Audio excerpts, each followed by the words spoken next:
Thank you. It's a pleasure to be here in 2 years in a row. For us, it's very important to share some experience, especially to get from you new knowledge, because it's very difficult, our task in regions.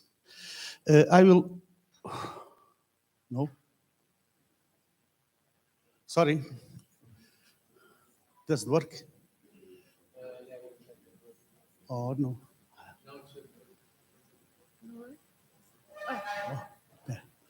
Okay.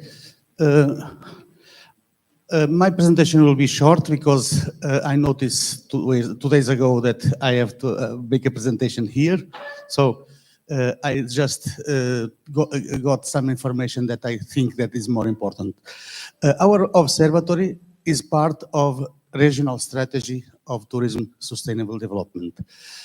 We try to get data to inform decision makers at local, regional level. But our region is very specific. For example, if we compare region Centro of Portugal with Algarve, it's totally different. They have one region, historic region, and we have not. We have an administrative region that is formed with 8 different subregions. Cohesiveness of this region is low. Sometimes it's very difficult to put together, to align visions for the same goals. This is our first question. This is the largest region in Portugal, very rich in heritage and tourism niche products, and at the same time, we have no any airport. This is unique region in Portugal without airport. We are in middle from Lisbon and to Porto. As I said, this region is not historical region.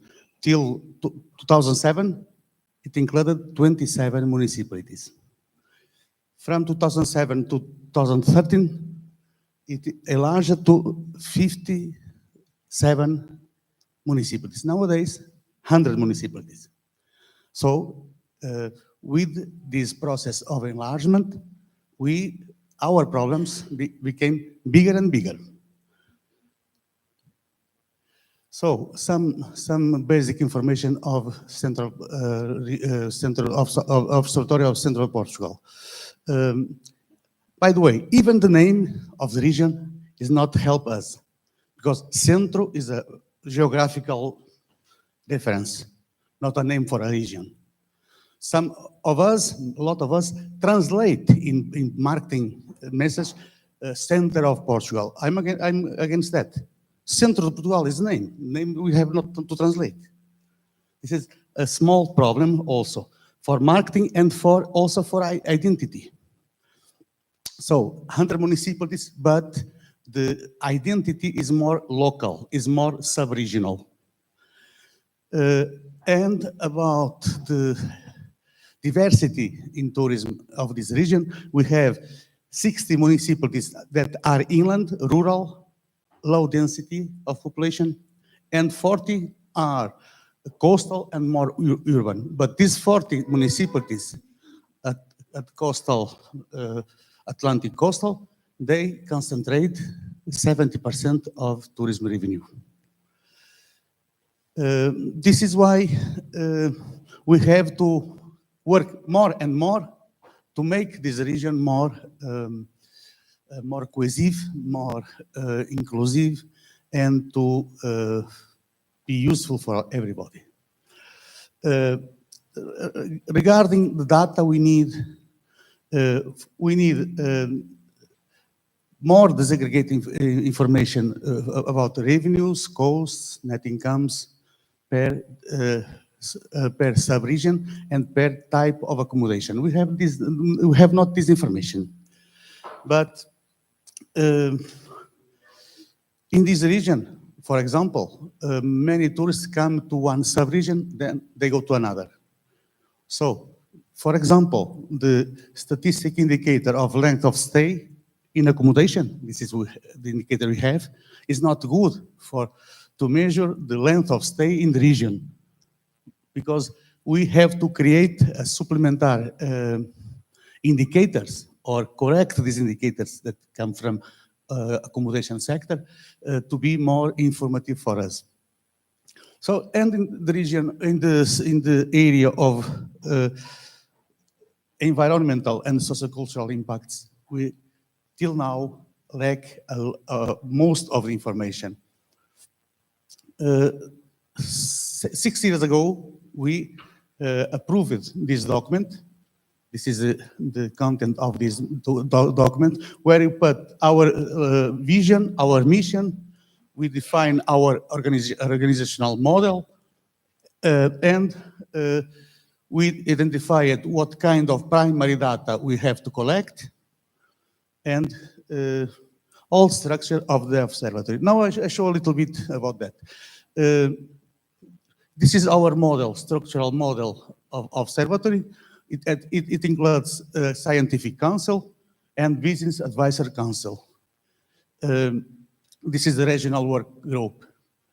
A management unit that I represent here works with municipalities, private companies, local, get information from local residents and tourists. This is our global model to work together, but sometimes it's difficult to implement that in reality. For example, scientific council, it includes researchers from 6 polytechnic institutes and 3 universities.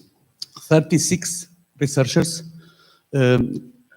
have a meeting, 2 meetings per year, by semester, by semester, 1 meeting. And it's very inclusive.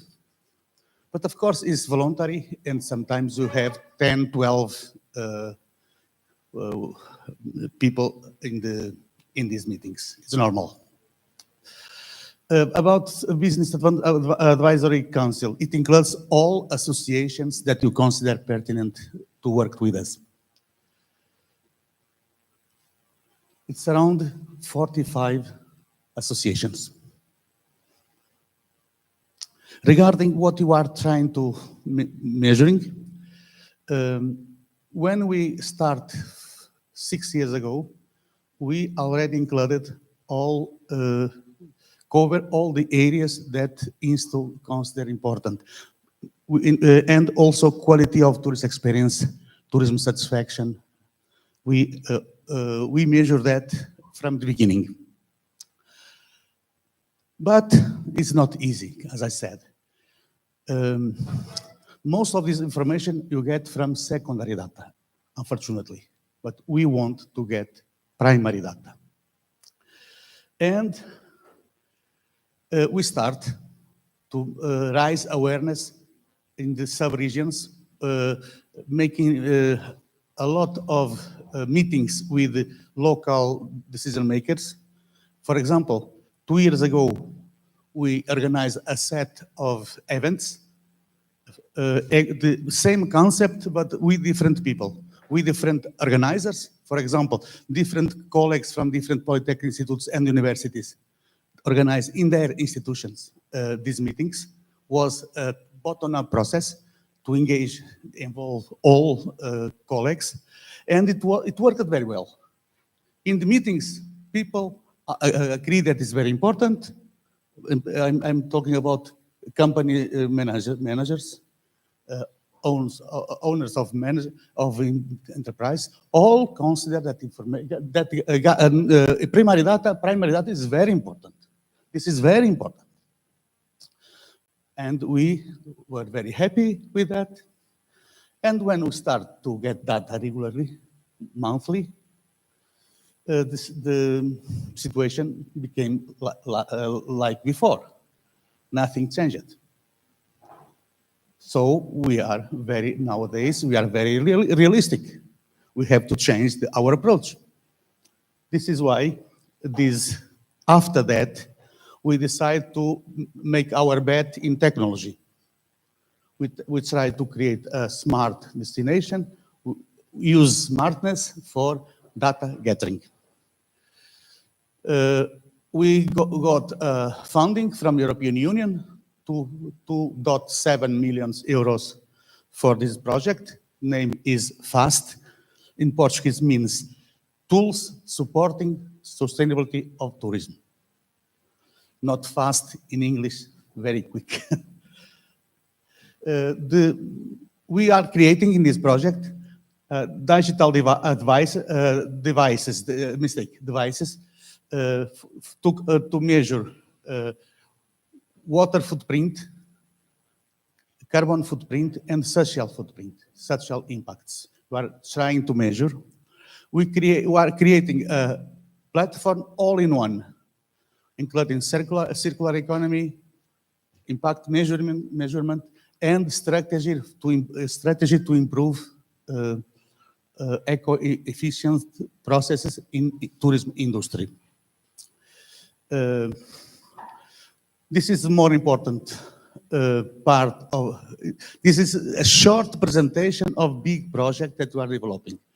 The most important functionalities of our project is to get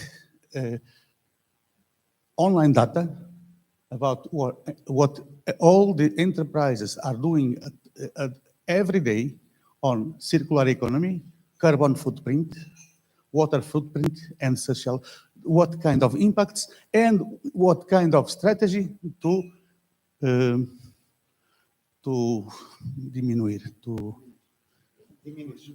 diminish the impacts. The enterprise that go with us on this process, they get automatically environmental certification by agreement with certification bodies. They are our partners in this project. Then we create passport for residents, because we don't distinguish in here tourist and resident. All they are consumers, all they have impact. We will separate them for statistical proposals. But in digital environment, it does make sense to create a priori different approach for local consumers and tourist consumers. This digital device also help us to create a model for measuring experience at destination. Every point of interest in the system can be evaluated online. Any information of tourist send data for himself, for enterprise where he is consuming, and for destination. It's a multi-level system.